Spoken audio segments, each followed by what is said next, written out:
പ്രിയമുള്ള സഹോദരന്മാരെ, അസ്സലാമു അലൈക്കും വറഹ്മത്തുള്ളാഹി.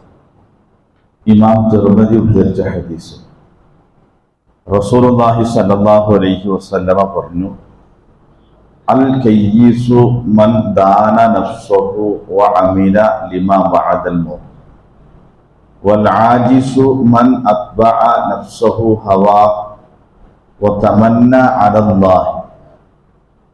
നബി സല്ലല്ലാഹു അലൈഹി വസല്ലമ പറഞ്ഞു, അൽ കയ്യിസ്, സമർത്ഥനായ ഒരു മനുഷ്യൻ എന്ന് പറഞ്ഞാൽ, അല്ലെങ്കിൽ ബുദ്ധിമാൻ എന്ന് പറഞ്ഞാൽ, മൻ ദാന നഫ്സഹു വഅമില ലിമാ ബഅദൽ മൗത്ത്, സ്വന്തം ശരീരങ്ങളെയും മനസ്സിനെയും തൻ്റെ നിയന്ത്രണത്തിൽ കൊണ്ടുവരികയും വഅമില ലിമാ ബഅദൽ മൗത്ത്, മരണാനന്തരമുള്ള ജീവിതത്തിന് വേണ്ടി അധ്വാനിക്കുകയും പരിശ്രമിക്കുകയും ചെയ്തവാണ് സമർത്ഥൻ എന്നത്.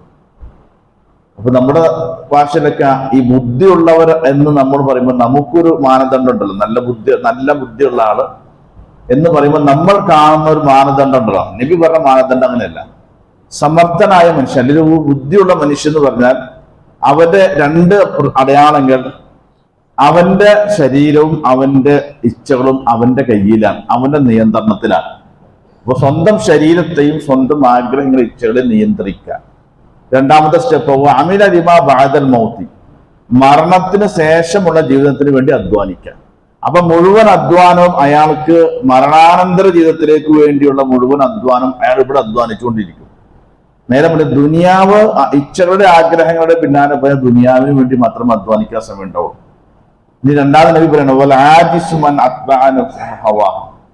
ദുർബലനായ മനുഷ്യൻ അല്ലെങ്കിൽ കഴിവ് കെട്ട മനുഷ്യൻ എന്ന് പറഞ്ഞാൽ അവൻ അവന്റെ ഇച്ഛകളുടെയും ആഗ്രഹങ്ങളുടെയും പിന്നാലെയാണ്, ആഗ്രഹങ്ങൾക്കനുസരിച്ച് ജീവിക്കും.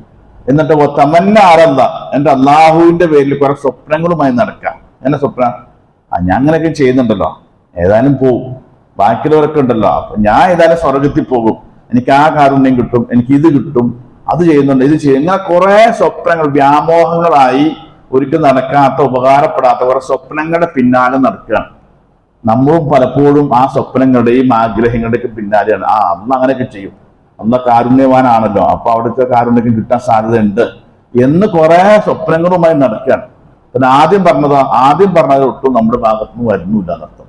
അപ്പൊ ആദ്യം പറഞ്ഞ സംഗതി നമ്മുടെ നിയന്ത്രണത്തിൽ വരുത്തുക, എന്നിട്ട് പരലോകത്തിന് വേണ്ടി അധ്വാനിക്കുക, ഇച്ഛകളുടെ പിന്നാലെ പോകാതിരിക്കുക, അനാവശ്യമായ അർഹതയില്ലാത്ത സ്വപ്നങ്ങളുമായി നടക്കാതിരിക്കുക. നമുക്ക് സ്വപ്നം കാണുവാനും പ്രതീക്ഷയുള്ളത് അർഹത ആണെങ്കിൽ അത് മാത്രം ആഗ്രഹിക്കാൻ പാടുള്ളൂ എന്നാണ് റസൂലുള്ളാഹി പറഞ്ഞത്. അതുകൊണ്ട് നമുക്ക് നമ്മുടെ ശരീരത്തെ ഇച്ഛ നിയന്ത്രിക്കാനും പരലോകത്തിന് വേണ്ടി അധ്വാനിക്കാനും കഴിയുന്ന സമർത്ഥന്മാർ ഉൾപ്പെടാൻ നമ്മൾ പരിശ്രമിക്കണം. അള്ളാഹു അനുഗ്രഹിക്കുമാറാകട്ടെ.